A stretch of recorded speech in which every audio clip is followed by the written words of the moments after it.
आस्तर पुराने अहदनामे का एक अहम किरदार आस्तर, जो एक कुमारी लड़की थी। आपके वालिद का नाम अबीखेल था।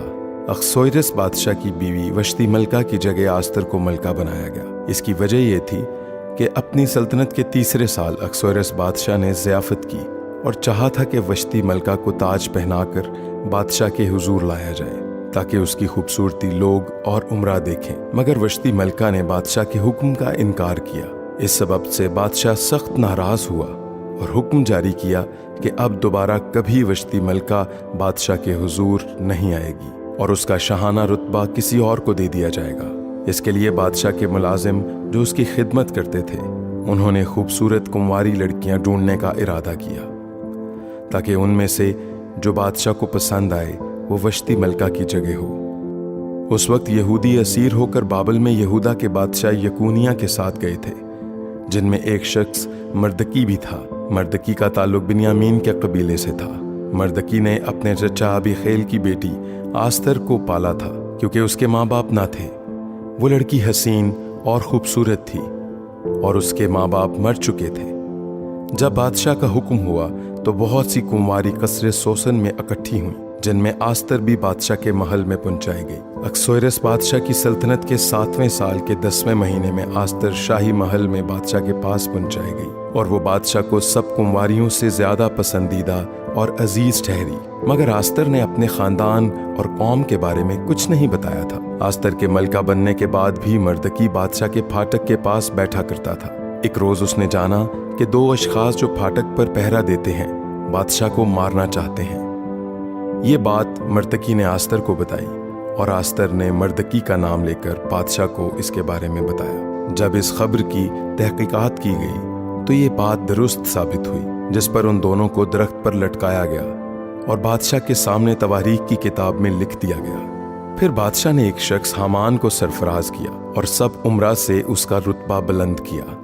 बादशाह के सब मुलाजिम जो बादशाह के हुक्म के मुताबिक फाटक पर होते थे, हामान के आगे झुककर उसकी ताज़ीम करते थे, मगर मर्दकी ना झुकता था ना ताज़ीम करता था। हामान ने देखा तो उसे ये बात बुरी लगी, मगर वो सिर्फ मर्दकी पर हाथ उठाना अपनी शान से नीचे समझता था, क्योंकि वो मर्दकी की कौम के बारे में जान चुका था और उसने चाहा कि वो मर्दकी की पूरी कौम को हलाक कर दे। हामान ने बादशाह से कहा कि एक कौम है जो सब कौमों के दरमियान परागंदा और फैली हुई है और वो बादशाह के कवानीन नहीं मानती।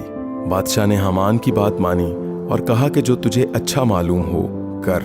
बादशाह की तरफ से ये हुक्म कसरे सोसन में दिया गया। मर्दकी को ये सब मालूम हुआ और वो गमज़दा हुआ और मर्दकी की हालत के बारे में सुनकर आस्तर ने बादशाह के ख्वाजा सराओं में से हैताक को भेजा कि वो जाकर दरियाफ्त करे कि असल बात क्या है और इसकी वजह क्या है।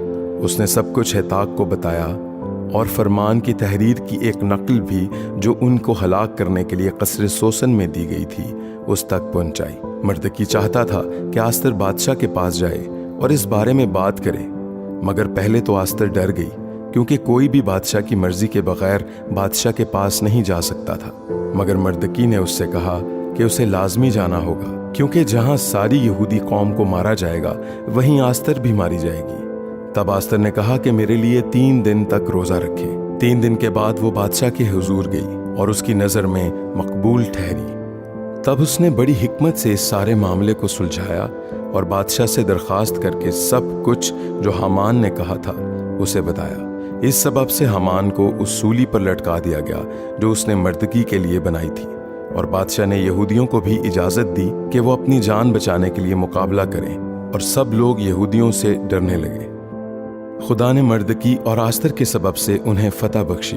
हमारी जिंदगी में भी ऐसे बहुत से मामलात आते हैं जहां हमारे वसीले से खुदा बड़े काम करना चाहता है। इसलिए हमें हर वक्त तैयार रहने और दलेर होने की ज़रूरत है, ताकि जब हमारे सबब से हमारी कौम, हमारे लोगों या हमारे घराने की किसी तरह भी मदद हो सके तो हम ज़रूर करें। ख़ास तौर पर वो लोग जो किसी ख़ास ओहदे या किसी मुकाम पर पहुंच चुके हैं, उन्हें ज़रूर इस बात के लिए ज़हनी तौर पर तैयार रहने की ज़रूरत है कि जब कभी उनके कौम या उनके लोगों पर कोई ऐसा वक्त आए तो वो दलेरी से सामना करें और खुदा का काम समझकर इस काम को समझदारी और दयानतदारी से कर सकें। جیسے مردکی اور آستر دونوں نے مل کر یہودی قوم کو بچایا، اور نہ صرف انہیں بچایا بلکہ بادشاہ کے سامنے عزت بھی دی، اور اس سبب سے خدا ان سے خوش ہوا۔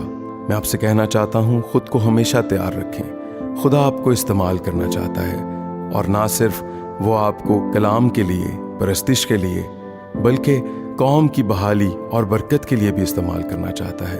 خدا آپ کے معیار، آپ کے وقار اور آپ کے عہدوں کو بھی استعمال کرنا چاہتا ہے۔ اس لیے ہمیشہ خداوند کے حضور وفادار رہیں اور ان باتوں کے لیے تیار رہیں کہ خداوند آپ کو استعمال کرنا چاہتا ہے۔ خداوند آپ کو برکت دے۔ آمین۔